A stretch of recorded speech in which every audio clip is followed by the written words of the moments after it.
This is the American Indians, Indigenous Peoples Troops.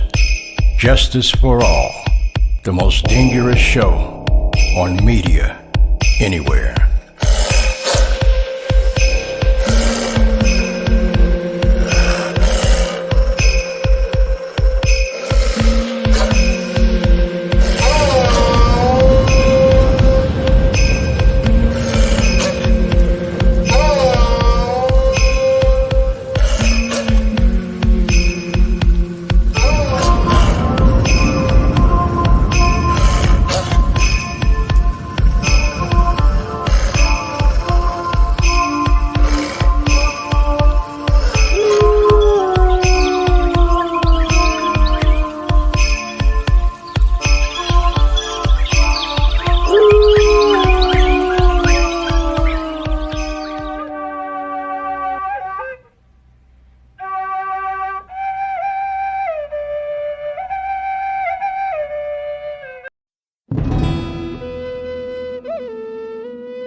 OCO, Leslie, how are you? Halito. Halito, Chimichukma. So good to see your pretty face as usual. Oh, thank you. You gotta stop doing this to me because you know what? I got two beautiful women tonight I'm talking to, you and Cynthia Tafoya.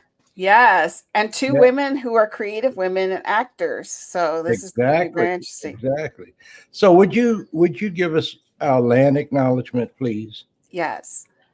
Let's pause for a moment to acknowledge the traditional stewards of the lands that we reside on, especially their ancestors, descendants, and all Indigenous people who live now and have ever lived on this land we call Turtle Island and beyond.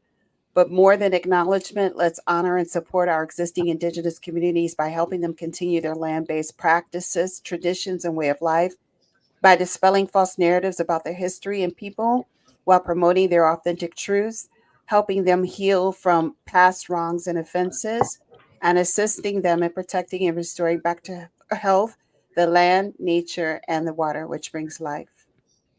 Absolutely. Thank you so much. Amen. You're welcome. So we have our last fireside chat for 2023. Yeah, that's it. It is the last fireside chat before we go out on the holidays, and we'll be returning. But I actually have a little advertisement for everyone who's going to be celebrating. So I'm going to play that advertisement before we bring our guests in, and continue with our fireside chat for this evening. Absolutely. Let's do it. Let's do that. Okay, 1 second.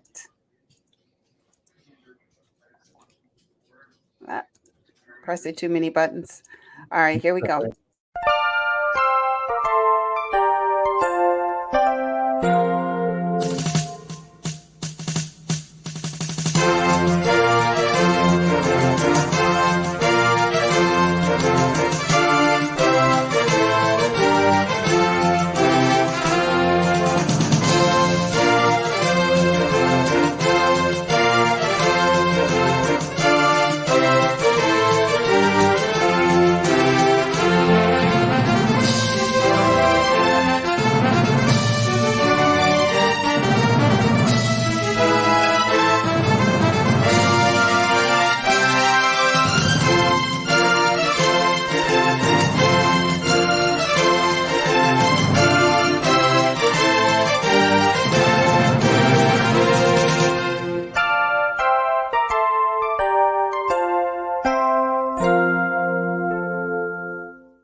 So that's right. We will be going on hiatus starting next Wednesday, returning back on January the 17th, which is a Wednesday at 7 o'clock p.m. live on YouTube and Facebook Live.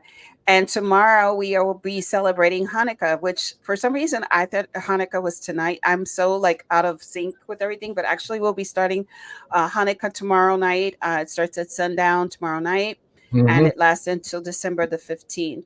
So happy Hanukkah to all our friends and family who celebrate, and happy holidays to everyone as well. Now, before we bring our guest in, I keep getting the same question. The intro of the fireside chat, you see this big Indian that gets up and turns around. You know who that is? Who is that? That's one of my best friends. He just walked the spirit world last year. Clyde Belcourt. He was one of the founding members of the American Indian movement. Oh, really? Really? Yeah, that's I have Clyde. to look at that. I have to look at that. I hope Clyde knows he's in stock footage up there in heaven. Yeah, absolutely. Okay. All right, I'm sorry. Let's go ahead and bring our guests in. Okay, let's do it. Okay. Look at him. Look at him. Hi. Hey, y'all. How you doing? Good. And you? Good. You got Alan Tafoya's name up there. Where's Cynthia's name? We can probably fit it, but that's Cynthia Tafoya. That's Alan's wife, just for our audience members. And she's also going to be speaking with us this evening. As you know, she was in our intro. Her name was in the intro along with Alan's. Yeah. And tonight is our fireside chat, but let's get a little background on both Alan and Cynthia for our audience members. Alan, tell me about who you are and what you've done. Not everything, just some of it. Well, my name is Alan Tafoya, and I'm a full-blood Jicarilla Apache from Dulce, New Mexico. I'm 60, and I've had different, careers, I guess, throughout the years. I started out as a teacher aide for Head Start. And it was right after college, which I didn't do so great at. I got a guitar, and so that was my best friend. Like, even to this day. I mean, my wife, but I mean, like my guitar it's something that I still carry with me every day. That's good. And so, Anything else? And from there, I did some work for forestry. I was with TSI. We used to cut trees and do all of that, the forest work. That was probably my favorite job, because you don't see anyone all day. You just go into the mountains, do your job, work hard, get your lunch break, and then if you finish early, you get to just chill out till the bosses say, get your stuff, time to go in. And you just go in. I mean, every day you're out in the mountains. So when I think about it, I think that was probably like one of my most enjoyable jobs, was just getting out back to the mountain, Yeah. And then after that, law enforcement came into my life. And acting was would show its face every once in a while, but finally, I think it was like in my 30s where I actually started getting involved with the film industry, and I've been in it to this day, and I'm thankful for like every opportunity and for all the people that have come into my life that have been mentors or, gave me that word that I needed right then and there, And so when I think about it now, I'm just thankful for all the people. And thank you for having us on the show. Thank you, Mr. J, and thank you, ma'am. And we're just glad to be here, Not a problem. Somebody just made a comment. Bro, you're 60 and you look half the age. Creators been good to you for sure. Yes. Hair dye and a facial every once in a while. I'm 75. I don't know. Anyway. Oh, you look good, man. Sorry, you look good. That's okay. Thank you, bro. You look good. Thank you, man. So let me talk to the beautiful lady that's sitting beside you. By all means. Cynthia, how are you? I'm great. I'm so glad to be here. Thank you for including me tonight. We wouldn't do it without you. Oh, Jay, you're too kind. So tell me a little bit about yourself. I'm going to tell you a little bit about myself, but before I do, I want to brag on my husband a little bit, who's very modest. Aside from his humble beginnings, Alan has been in many amazing films and probably is best known for being the deadliest warrior from Spike TV in Apaches versus Gladiators, which he gets recognized all over the world. We were in Cannes with a film he was in, and he's getting stopped on the street. He gets stopped in the grocery store. If you haven't seen it, it's the first episode in the first season of Spike TV's Deadliest Warrior. And I will never forget, just before it came out when they were promoting it, and I was in New York. I grew up in New York, and my mother lives here, and we came back in 2016 to live here so I could be, because she's getting older, and our career brought us back. But I was here, and I got out of the subway, and there was a big poster of my husband. Oh, that's the best. And I went, oh my God, because they were about to air the episode. It was like the beginning of Deadliest Warrior, and it turned into a huge hit. It ran for 3 or 4 years. So if you get a chance, check out that episode. I will do that. So that's my plug. Okay, now let's talk about you. I done heard enough about him. All right. Thanks. Yeah, let's talk about her, man. So since I started my professional career before we met, I go under Strauss, which is my for my work, Cynthia Strauss. So if you're looking for me, you can look me up under that. And I started acting when I was very young. I started when I was like 9 years old in a theater company in Chicago, and I was on stage all the time. And then I moved to New York. My mother's a visual artist, and she brought me here when I was 12 years old. And I always wanted to be an actor. And so I started working in the entertainment industry when I was 18, like professionally. I worked for a casting director. I wanted to learn the ropes, both sides of the camera. And then I worked for a Broadway producer. And then I said, no, but I really, really want to be an artist. So I went back to acting, but the doors were open to me. I could have done anything. I could have gone into television producing. I could have stayed in casting. Everybody was telling me, don't be an actor. And then I went out to Los Angeles and pounded the pavement, got in the unions. And then I had this agent who told me, go back to New York and get some stage credits. So I came back here, and that was, it was a weird twist of fate, because I came back here and I couldn't get an apartment. The hardest thing in New York is housing, as I'm sure you know, And I ended up going to drive my car back here. I picked it up in Los Angeles, and I stopped in Taos, New Mexico. Very familiar. And I ended up getting a job on a movie in Taos. Wow. And that's how I ended up in New Mexico. Is that how you met Alan then? Is that how you all met? We didn't meet for a few years after that. I met him not on that movie, but New Mexico is really where all my dreams came true. It really is. And I started working with New Mexico Women in Film, and I worked with James Lujan from Taos Pueblo. He had the Taos Film Initiative, and films for them. And then I was just getting in like Flynn in a way that never would have happened in New York or Los Angeles for me. I got one question to ask you. Yeah. Did you ever meet Robert Maribel? Of course. He's one of my best buddies. Oh, wow. No surprise. Robert's great. He's a good friend of Alan's too. Oh, really? Sure. Yeah. We got something in common, Alan. I admire Robert. He's talented, and I have his music. So what can I say?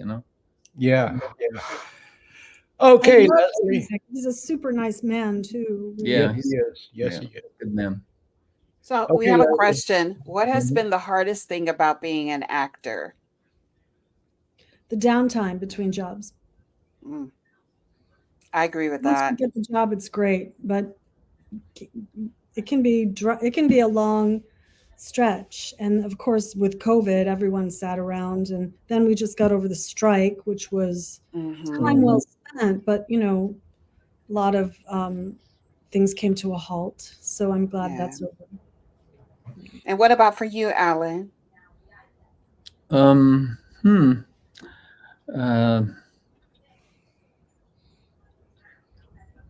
There's a lot for me. That's a complex question, but what's top of mind I just for think you? for me, not just as an actor, but as a person, I'm always just striving to maintain a balance in my life. And I don't know, to me, that's like a daily struggle. So, I think for me, just having that balance in my life where I can look at everything in a good way and be objective about it, You need to come to Sweat Lodge, bro. The Apaches don't sweat. Did you know that? They don't do sweat lodges. I sweat sometimes. His tribe doesn't do. I don't know. I know. I think everybody does it different, because we probably did it in teepees or whatever that we had going. I wasn't there. Well, you have the custas. The custas are. Yeah. Okay. So anyway, yeah. I think probably for me as being an actor is I think typically what has happened is being misidentified as an actor, not being able to play roles that I feel would be more applicable to who I am. As a 61-year-old who is a very youthful energy, it's very hard for me to go for a role as a 61-year-old because that's not what they typically look for in a 61-year-old. And also as somebody of mixed heritage, it's been very difficult to find something that actually doesn't like stereotype you. So this has been like the most difficult thing. My first role that I ever played, my first big role was in Law and Order. And I was cast as someone who was Hispanic. She was Dominican, So this is I think that's one of the things that we talked about before we came to this broadcast is creating a space for yourself to tell your own authentic stories. And these are stories that are often missed within the bigger Hollywood production. Those little bitty stories and innuendos that most people don't know about culture, ethnicity, the individual themselves. These are stories that I would say other people who write our stories don't know about us. So sometimes it's best to bring our own voice to the creative table. I think that's apropos, because they'll send you something to read, and it's all together not you. And it's not that often that somebody will write something that fits you. Am I right? Well, the thing is that you're supposed to be an actor, so you're supposed to be able to create that character.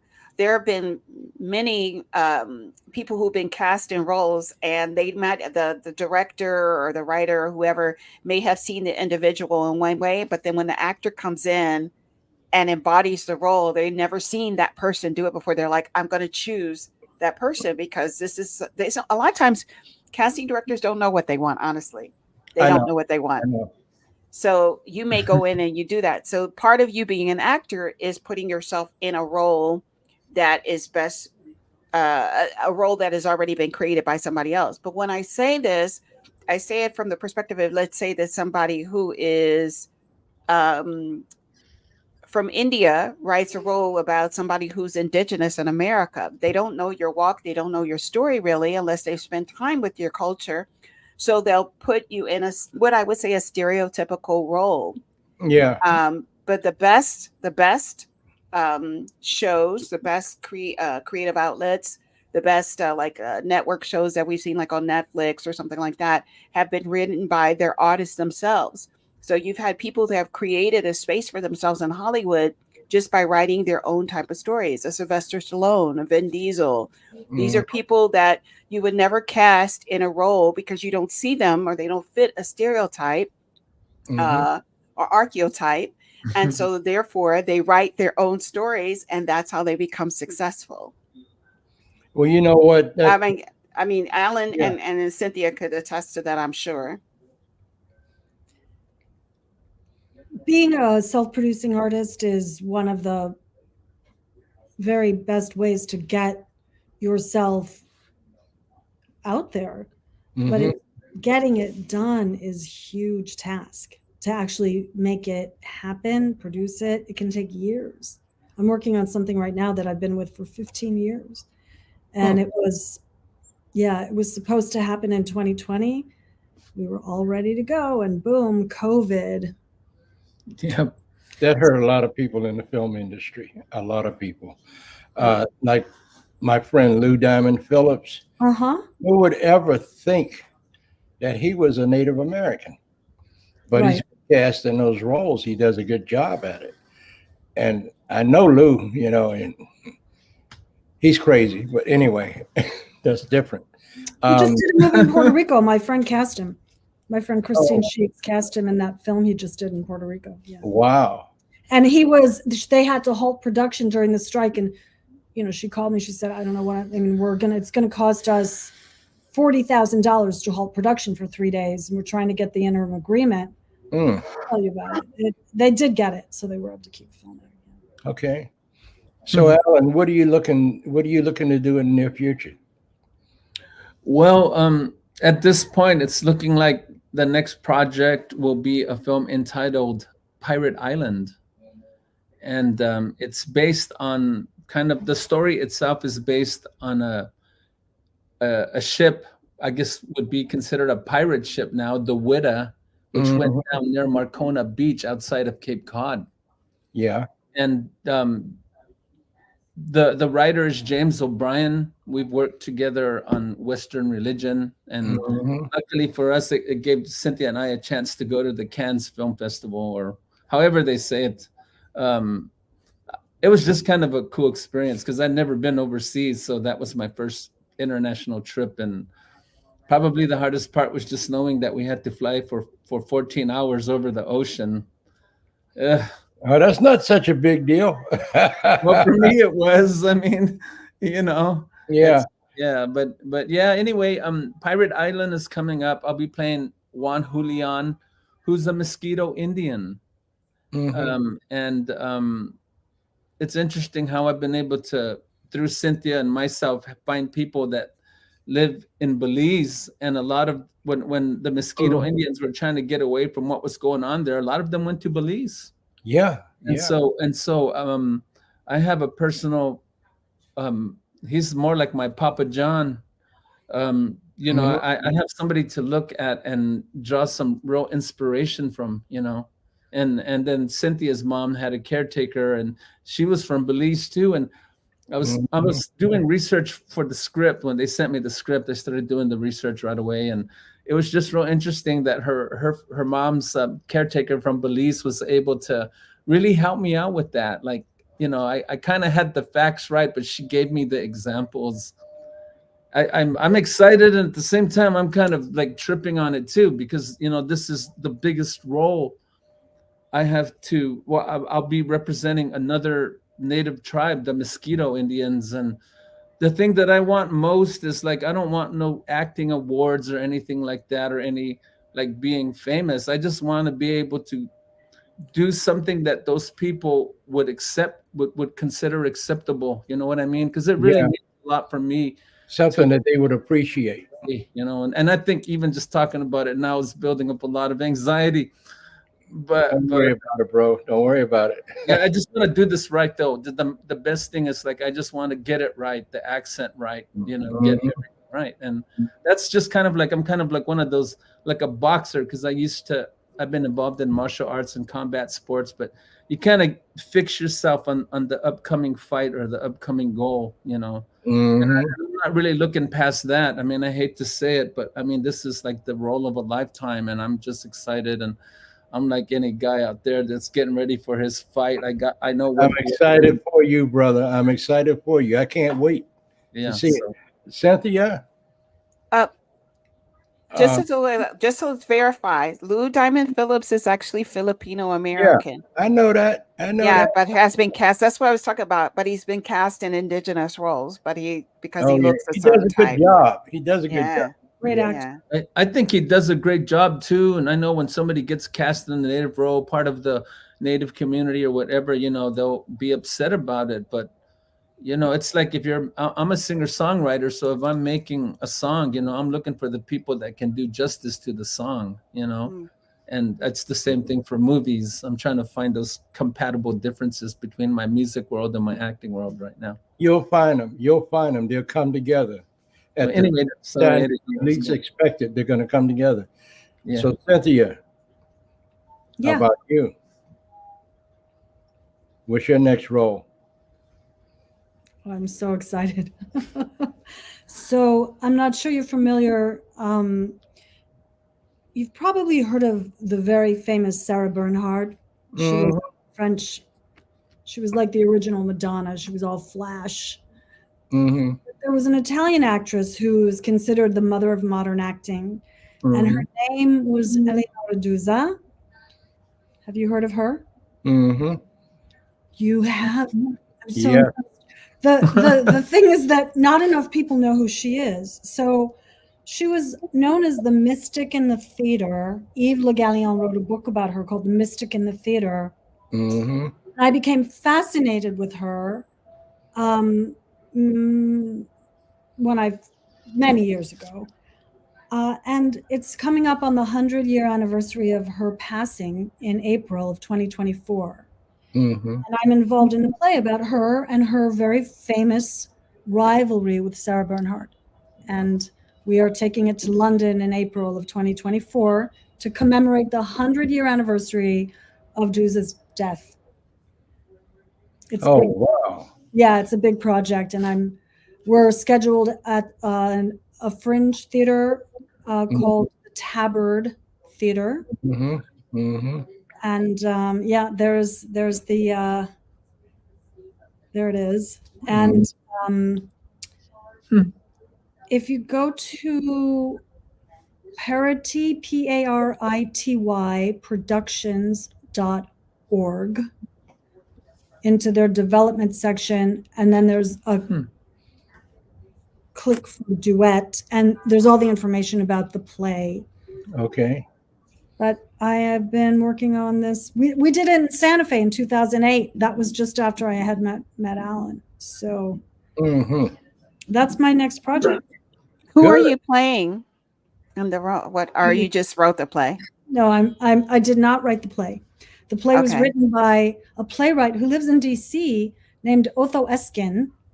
He's a former diplomat, Norwegian. Yeah, I've heard of him. Yeah, so he wrote it, and I'm playing Duse. Good. I know you're going to do it. You're going to do it good. Thank you. You're welcome. Thank you. I'm so excited for you going to London and presenting it. That's so cool. Yeah, it came out of we were invited to a theater festival to bring it in 2020 to the We Are Here festival with the So-and-So Arts Club. And that festival got aborted, postponed. And then the festival, unfortunately, is no more. But the woman who had invited us is our colleague in London. And she is one of our producers, and she's playing Sarah Bernhardt. Her name is Sarah Berger. I said, the role has your name on it. Your name is Sarah B-E-R. She just had. So, yeah. It's. I am so happy. I am so happy for the both of you, And the thing that I'm happy most about is the love that I see and feel between you and Al. Oh, yeah, I mean, it's written all over both of you, and I can't wait to meet you all in person. Thank you, Jay. You're welcome. Leslie, go ahead. I hear you thinking. No, I mean, a lot of people don't know who Sarah Bernhardt is, and if you are an actor, you know about her and everything. But she was renowned in France. I mean, if you've ever read any of Alexandre Dumas's plays, who Alexandre Dumas wrote the Three Musketeers, and the Comte de Monte Cristo, and all these other things. That she was renowned. I highly recommend that our audience go and check out who she was, but also the other character that you are talking about, Eleanor. Please read up on them, because these are fascinating women in history that people don't know about. That had so much. Um, I would say recognition during that time when acting was looked upon as something that was kind of less than. Actors as a whole, initially, it had a very rough start. People Yeah. who were actors, they were considered to be, I would say, somewhat charlatans. People that worked in the S industry. There is a lot of things attached to being actors, I guess, in the 1800s, and going forward. That it wasn't looked at as a reputable thing. It was looked at as something that they did in canteens and cat houses. So it has changed a lot. It's changed a But they lot. would always pay for the ticket. Well, yes, because it was the only form of entertainment. Unfortunately, some of the places that they had to entertain were in cat houses. That's they put them in stages where there's drinking and a lot of craziness going on at that time. So it had a very poor reputation. In fact, men during the time of Shakespeare in the Elizabethan era, women were not allowed to perform. It was all men, and the men all played the female roles. So there's the original cross-dressers, right? Just as true. Mm-hmm. Just like Even in Japan, there were men who played women. Yeah. Women were not allowed to be on the stage. Mm-hmm. The kabuki. And that is so wrong. That is so wrong.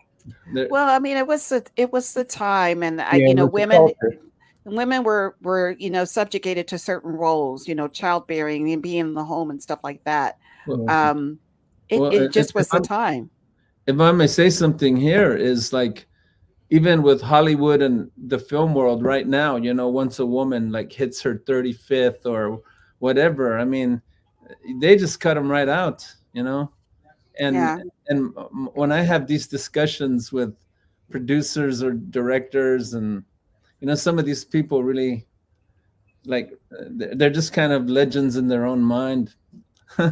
But I always ask them, well, when your mom turned 35 or 40, did she stop being your mom? What about your sister, or what about your girlfriend or your wife? Did they stop being who they are as women when they were 35? I mean, it's just kind of ridiculous, but I really would like to see women get treated a whole lot better. I mean, like, enough. People, they don't really look at history. They're looking at stuff right now, and they're thinking like, oh man, we started this, it's happening, our generation is, no. If you go back and look at history, you're gonna see like a lot of stuff that's happening now happened a long time ago. Yeah. I got one word for it. I think that comes back to why we're here, and the fireside, and being the oral tradition and telling our stories so that we don't lose them. I remember when I was a teenager, and my grandmother, my father's mother, and we were out shopping, right? And this guy just stepped in front of her into the food line. She's ready to pay for her food, and she shouted out one word. She said, "You're just bass ackwards." How'd that go over? Oh well, he looked at her. "Oh, I'm sorry, I didn't see you." I said, "Yes, you did. And I'm a grandson, and I'm going to take you out." Jeez. Yeah. So, I mean, it's just the total disrespect for women. I can't deal with that. I mean, I can deal with it, if you know what I'm saying. But it's wrong. It's just totally wrong. Okay, Leslie, go ahead. I know, correct me.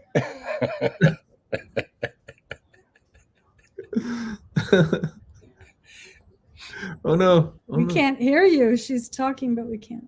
Yeah, we can't hear you, Leslie. Yeah, sorry. I'm pulling up questions. So, have you faced racism in the industry?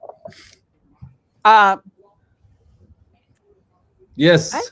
Yeah, Alan, you talk about it. I have a situation like that. I wouldn't say it was racism. I would just say they weren't educated. But go ahead, Alan. Tell about your experience, and I want to hear Cynthia's too. um, I was working on this TV show in near Santa Clarita, and another native that was on there was Sam Bearpaw. He's a good friend, real stand-up guy. Mm-hmm. And anyway, we were filming and we were all working, you know, as usual on the set. When things finally get rolling, you know, lunch is supposed to be at 2 and it's probably going to happen about 4, right, or 5. So we're all getting ready to eat and we're all getting in line, and you know, it was obvious like these guys are the native crew, you know. And so I started to go to the line, and this I don't know, assistant director or something came out, or someone that is supposed to be someone of capacity came out and like kind of grabbed me by the arm and said, "No, these guys have to eat first." I kind of just looked at her and went, "Well, they said go eat now," you know, so they could jump on our scene first, right? And she insisted, and Sam Bearpaw came in and kind of set the record straight. I was kind of in a catch-22 moment, so I kind of just had to, you know, watch what happened and listen to everything. And it was, you know, the native crew got upset and they walked off. They were done. So did you get to eat? Did you get to eat that day? Yeah, we there. Sam said we're gonna eat, and so he led the charge, man. So we went in and we munched and got ready for they walked out. We didn't do the next scene. They just walked out, and it was just kind of sad the way the whole thing happened. And you know, you can only try to smooth things over so much, you know. But as time went on, like all I gotta say is when everything was said and done, I really got kind of screwed on that production. So. You know, you learn, you know, you learn as you move along. And this industry is like that, you know. You're gonna encounter some things that they didn't teach you in acting class, you know. Yeah, I know. So anyway, I've had many others, but that was one that came to mind right away. It was when Sam Bearpaw stood up for me. Thanks, Sam. How about you, Cynthia? You know, my first thought was, well, but I have. So there's a little couple things.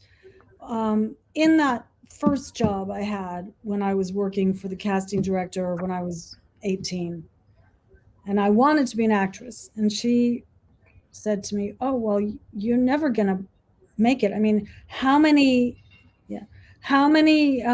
movie stars do you know that have brown eyes and brown hair? You're too ethnic looking," she said to me. She said, "You know, don't do that." What? Yeah. I was like, I was a kid. It was my dream of passion to be an actor. I was there to learn so I could. Anyway, but the irony is she also used to teach me acting instead of paying me. She had been an actress who went into the business end. And I think she had her own resentment about that. And, but since she couldn't pay me, and I was an intern, she would give me acting lessons. So she was the first person to teach me that acting is with real emotion. It's not made up, right? You bring yourself to it. So then travel all the way, many, many years later, I arrive in Hollywood and I start working with an agent, wonderful agent, great office. But she says to me, and I will say this much, this was like 2011. She says, "You know, it's really not a good time to be a white girl in Hollywood."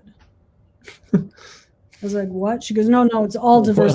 It's all diversity now, and they have to meet certain quotas and this and that. So you need to go to every pay-to-play workshop to meet every casting director in town. You have to target. So essentially, by the time if I had done her recipe for success, I would have been spending thousands of dollars to get in front of people. Just when I look at you, I don't see a white girl.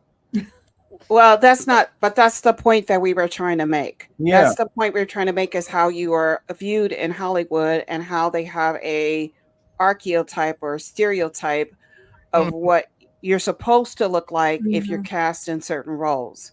Now, we all know each other's ethnic background here, but the point is, by her saying that, is because you are judged in Hollywood by face value and how you're put into a category of being white, black, Asian, Hispanic, indigenous.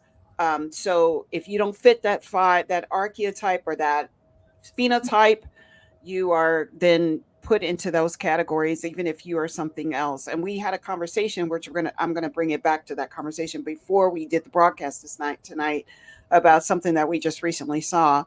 But I want to tell about my story real quickly. I was auditioning for a role, and the casting director said to me, "Can you be a little bit more black?" And I was like, "What does black mean?" Oh. And she says, "Well, I need you to be a little bit more like black, like more ghetto." Oh, come on. Yeah, she actually said this. This is a very well-known casting director said that to me, and I was like, "Well, I don't know what that means, but if you're saying, if you want me to give me a demographic like that, I'm urban, that I live in, I'm a part of a socioeconomic class, specifically that I live in the projects, instead of saying act black, because not all black people act like what you're saying." So Mhm. basically, what she was saying is I wasn't acting Black enough. what she considered black enough, right? I was a little bit too sophisticated, and everybody that I know that looks like me talks like I do, acts like I do. So I was just really confused, but I was surprised that I was even confronted with that in a setting. Uh, but what we were talking about prior to coming into the broadcast was the fact that we are now seeing um, production shows that are showing authentic truths. And one of the comments, one of the things that we were just recently talked about that we both love, Cynthia and I were both saying, is that we love Lawman Bass Reeves. Yeah. We've been watching Oh, it. yeah. Oh, yeah. And what I was so just completely in awe of is that they told his story authentically. If you know his story, a lot of people don't know that Bass Reeves was actually the real Lone Ranger. However, when Hollywood brought the Lone Ranger story to Hollywood, they changed everything. They made him white. They made him have a stereotypical typical indigenous next to him, which was Tonto. I Yeah, mean, they did Jade a lot of Sawyer. things, right, because that's just the way it was in Hollywood. However, we are now seeing their authentic Lawman Bass Reeves, or the authentic Lone Ranger. What I was most surprised about was the fact that, his story is that he lived amongst the Choctaw and the Seminole before he became a lawman, and they actually had real Seminole, real Choctaw people playing these roles. And Mhm. it was good to see that real authentic Seminole, because the first time when he was caught, the Seminole woman asked him, was he Seminole? And Bass Reeves is a dark-skinned man, but people don't know that history between the connection and the intersection between free Mhm. Africans who had run away to indigenous people in the Florida swamps, who intermingled with one Yeah. another and became the Seminole Nation. And so it was very well done. It was just, I was just Mhm. floored by how well it has been done. And they were actually speaking Choctaw, which I was excited about too, when Mhm. he came to the Choctaw Nation. Well, Yeah. I'm going to tell you, I got friends in Oklahoma, and they produce quite a few movies, Rich Heat Films, and they were trying to put the Bass Reeves story together. And some of the millionaires says, "I'll give you the money, but we don't want his black face." You know, people got these unfounded prejudices. So I asked a friend of mine, I said, "Well, what do I look like to you? You look like Nightwolf." Yeah, but how can you not have Bass Reeves, a black man, have a black face? That I makes don't no sense to me. No. That's just like them trying to cast Julia Roberts as Harriet Tubman. That actually happened. That don't work. I mean, if this is a real life story of an individual who was of a certain ethnic background, then have somebody portray that ethnic background. That looks like that person. I don't know. It's just crazy, Yeah. but yeah, I think we've Mhm. all faced that. Yeah. So, do you have another question before I pull a question from the audience? No, go right ahead. All right.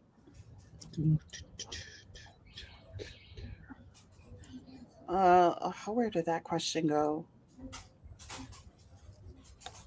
I think it was about indigenous actors. I think it was something like, what do you want to, what kind of content do you want to start seeing for indigenous creatives?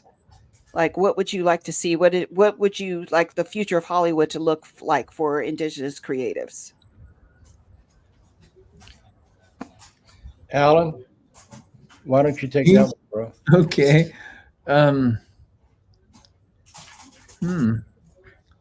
I guess just open the floodgates, man. Let the natives tell their stories, Yes. and Yeah. let them, each person that's telling the story, let them cast their own films.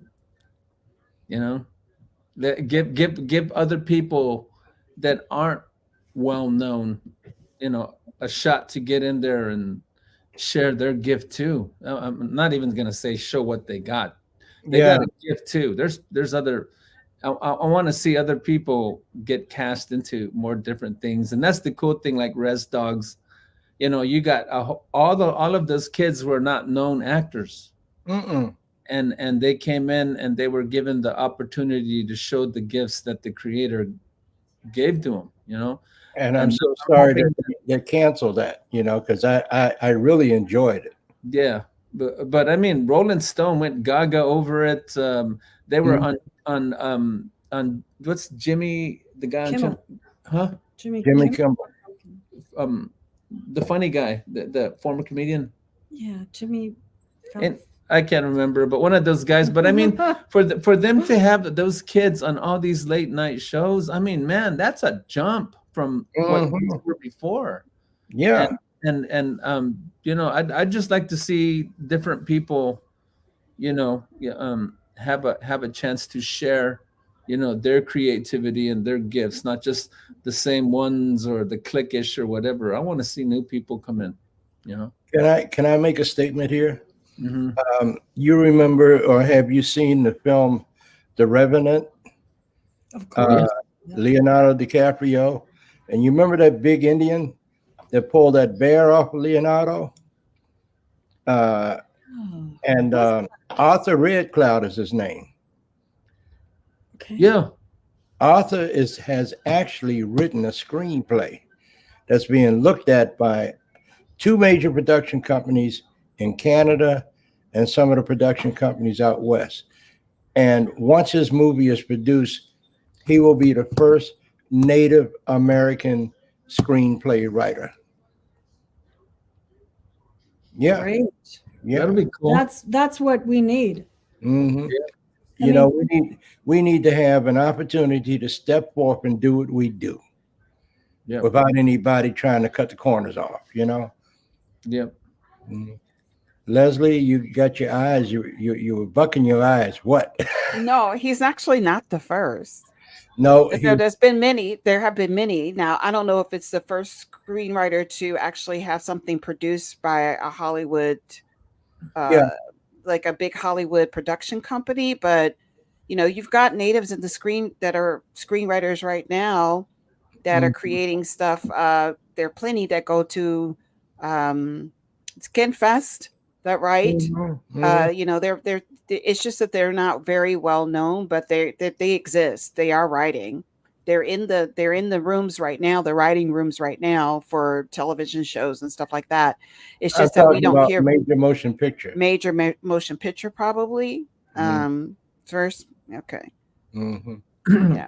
I know there are plenty of screenwriters that are Yeah. native, but I have yet to see one write a major motion picture produced by the big boys in Hollywood and like these two major companies in Canada. They got their hands all over it, you know. I hope they don't change it then, because No, no, the, no.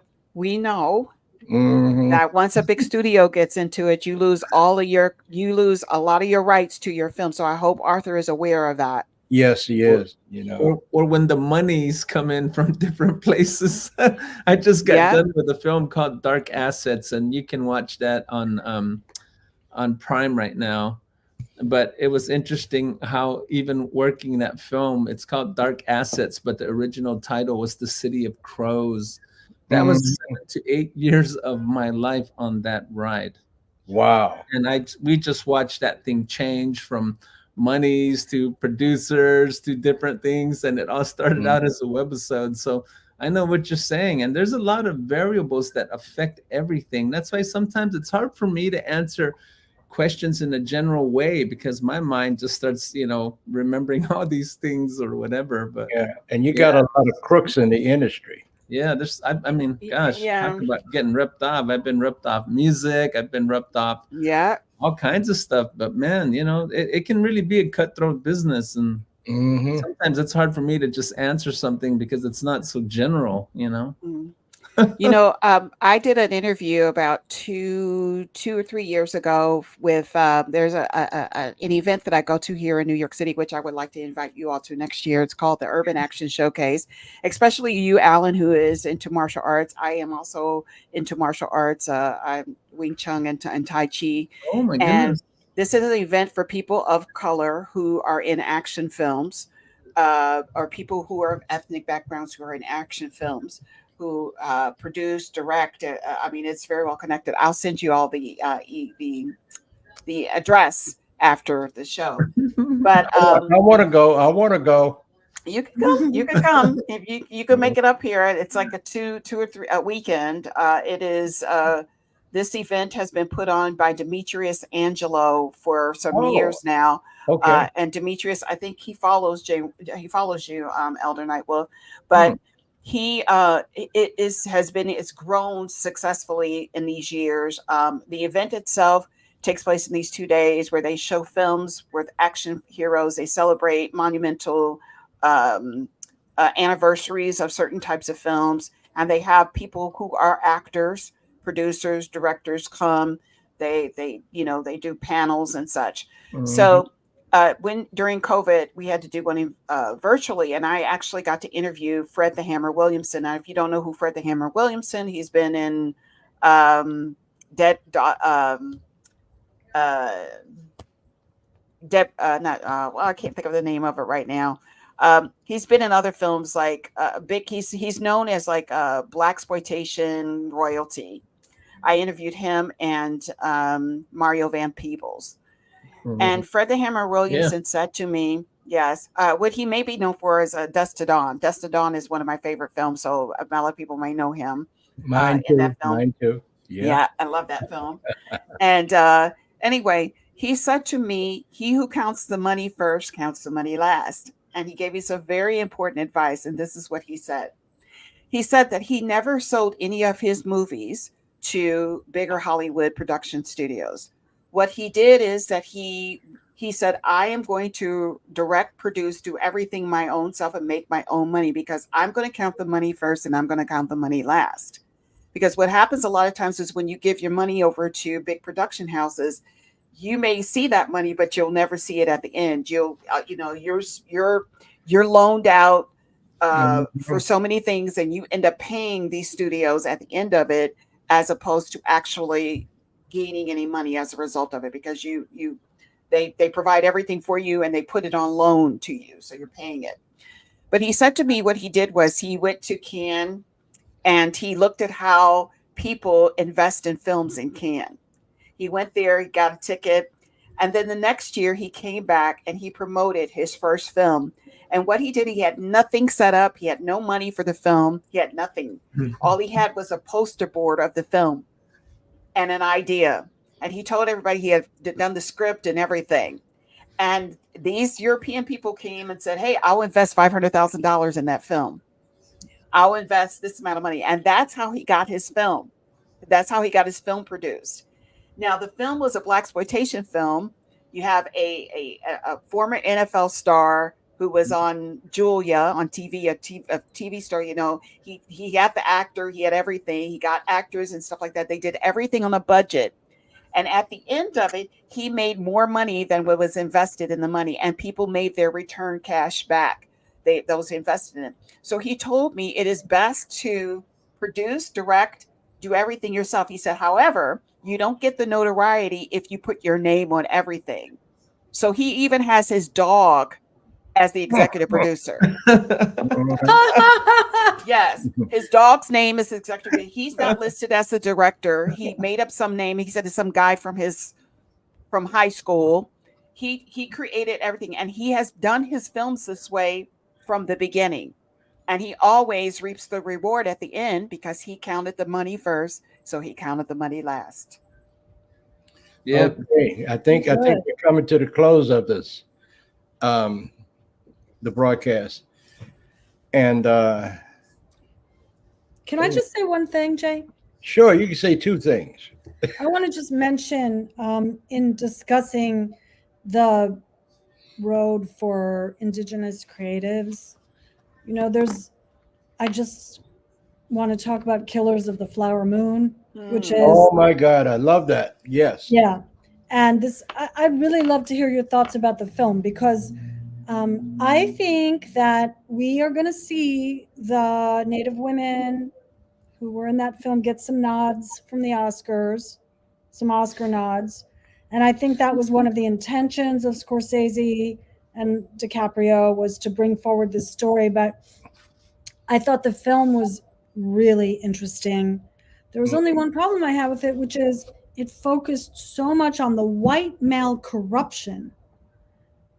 And it was very long. And I thought it could have been, if they had, I don't know what happened in the editing room, but they needed more, you know, natives, like, please, you know, can it's so much more powerful to tell your own stories than to have someone who thinks they can tell the story who's not native or whatever your ethnicity is.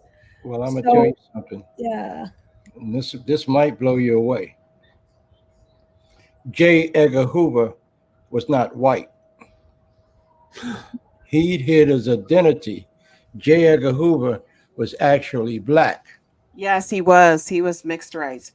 And But a he lot had of a people don't know problem that. with people like Dr. King.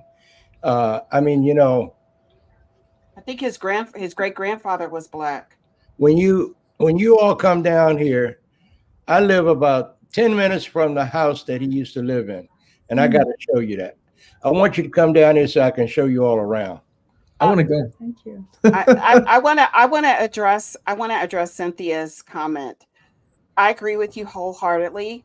I know this is a Scorsese film because Scorsese takes a long time to tell a story. That is typically what he does. I think that he told it from the perspective of the white corruption, because so many people don't know that was the underlying factor about anything that happened in Tulsa, Black Wall Street, everything. Yeah. And we don't really know. I mean, I heard that they mentioned in the film, this is the same thing that happened in Tulsa. And they were talking specifically about Black Wall Street. Yeah. I think you're right about this. I think that they really needed to dive into what happened, why people were living on that land, what was the past.